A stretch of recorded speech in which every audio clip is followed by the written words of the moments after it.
Alam niyo mga ka-defenders, ang gobyerno natin ngayon, wala talagang alam sa pagpapatakbo ng gobyerno. Can you imagine? Simpleng krisis lang, hindi pa masolusyonan. Simpleng hinaing ng mga driver, hindi pa masolusyonan. Di ba? Isipin mo yun, napakasimple lang hinaing ng mga driver. Kailangan nila ng ayuda, kailangan nila ng income kada araw. So ang problema lahat ng transport sector, yung pang-araw-araw nilang income. So kahit may ayuda at kung mataas naman ang presyo ng langis, bilihin, baliwala rin yun sa kanila. Hindi rin sila magiging. Diba? So, napakasimple lang yung problema na yan. Sinabi na nga ni Atty. Rowena Guanzon, napakasimple lang ang problema ng bansa natin. Simpleng crisis lang yan. Kung talagang gusto nyo solusyonan, susolusyonan nyo yan. Diba? Unang-una, naglabas ka ng pondo na 21 point something billion para sa transport sector. Pero anong ginawa mo? 2.49 billion lang ang binigay mo pang ayuda sa mga driver o sa buong transport sector. Pero yung the rest, nilagay mo sa DPWH, yung 18.65 billion nilagay mo sa DPWH. Can you imagine? Kung talagang gusto mong solusyonan yung kinakaharap ng crisis natin ngayon, hindi mo ilalagay yung 18.65 billion sa DPWH para sa infra project. Dahil panigurado yan, ayan na naman ang pagsisimulan ng korupsyon. Diba? Kung nilagay mo yung buong 18.65 billion na yan sa transport group o sa sektor ng transportasyon, wala kang crisis na kakaharapin ngayon. Sadyang wala lang talaga kayong alam, hindi nyo kaya magpatakbo ng gobyerno. Ganun lang kasimple yun. Tapos, ang ginawa nyo pa, imbis na tulungan nyo yung mga driver, na dapat, ang ginagawa nyo, kayo ang sasagot ng gasolina nila, at kayo rin ang magbibigay ng sahod sa kanila, walang magiging problema ang mga commuters natin. Sagutin nyo yung gasolina nila, walang magiging problema yung mamamayan. Wala tayong magiging crisis. Sinabi na ni Atty. Rowena Guanzon yan, ganyan lang ang pwede nyo gawin. Kung gusto nyo talagang walang maging stable yung ano natin, yun lang gagawin nyo. Hindi maapektuhan yung mga commuters natin. Pero anong ginagawa nyo? Imbis na ilagay yung 18.65 billion para sa transport sector, ginawa nyo, nilagay nyo sa DPWH. So, pagpapatunay lang yan na talagang gusto nyong galawin yung pera na yun. Kasi kung talagang gusto nyo tumulong, gusto nyo maging stable yung crisis na kinakaharap natin, yung 18.65 billion na yan, ilalagay nyo yan sa transport group, sa sektor ng transportasyon, at hindi nyo ilalagay sa DPWH. Kaya para sa akin, yung paglagay nyo ng pondo sa DPWH ng 18.65 billion, isang pagpapakita yan na meron kayong pinaplanong gawin sa pera na yan. Meron kayong intensyon na galawin yan.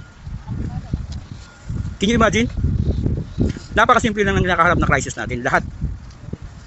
Pero kayo lang yung kauna-unahang bansa ang tayo lang yung bansa na nag-declare ng national emergency.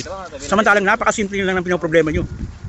Hindi nyo pa masolusyonan. Yung pangangailangan ng driver hindi masolusyonan. Yung pangangailangan ng mga mamamayan, yung pagpasok nila sa pang-araw-araw na trabaho, hindi nyo masolusyonan.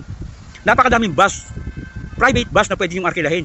Pero mas ginusto nyo libre. Ano yun? Gagawin yung dugyot yung mga tao? Ganun na yung dinadalas sila. Hindi nyo pa binibigyan ng dignidad. Puta, grabe kayo mga nasa gobyerno ngayon. Wala talaga kayong kakayahang mamuno.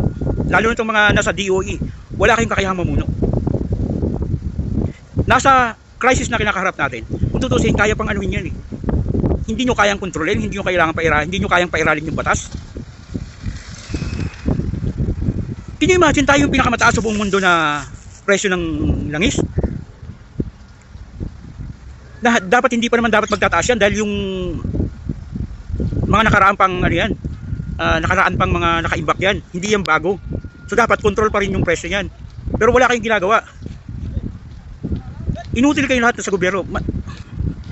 Baga, hindi nyo na nga binibigyan ng maayos na serbisyo yung mamamayan. Hindi nyo pa sila binibigyan ng dignidad. Kita mo yung mga pre-ride nyo, pangkulungan. Can you imagine, pangkulungan, hindi nyo binibigyan ng dignidad. Napakadaming bus na pwedeng arkilahin. Tapos yung mga transport driver na humihingi lang sa inyo ng konting tulong para sa pang-araw-araw nila, hindi nyo pa masolusyonan. Tama yung sinabi ni Atty. Rowena Guanzon, 1,000 a day lang at libre nyo yung gas nila. Walang magiging problema yung mga commuters, yung mga papasok sa opisina, yung papasok sa trabaho, pagpasok at pag-uwi, walang magiging problema. Pero anong ginagawa nyo? Hindi nyo sila tinutulungan kasi mas inuuna nyo yung impeachment ni VP Sara kasi natatakot kayo na kapag siya nanalo, kulungan ang bagsak nyo. Ganun lang kasimple yun kung bakit yung ginagawa yan. Wala kayong alam sa papatakbo ng gobyerno.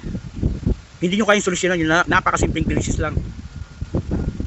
Kaya dapat talaga hindi na dapat kayo maupo sa mga susunod na administrasyon o sa susunod pa na after 2028. Dapat hindi na kayo maupo kasi wala talaga kayong alam sa pagpapatakbo ng gobyerno. Tama nga yung sinabi ni Bibi Sara, wala kayong alam. Walang alam ang gobyerno sa pagpapatakbo ng mismong gobyerno. Ganoon lang kasimple yun. Hindi nyo binibigyan ng dignidad ang taong bayan kasi kahit kayo wala kayong dignidad. Kaya palagi sinasabi ni PRD sa amin, live with dignity. Yun yung wala kayo. Kaya kahit gumawa ng mali, iben yung law, iben yung batas, ginagawa nyo kasi wala kayong dignidad.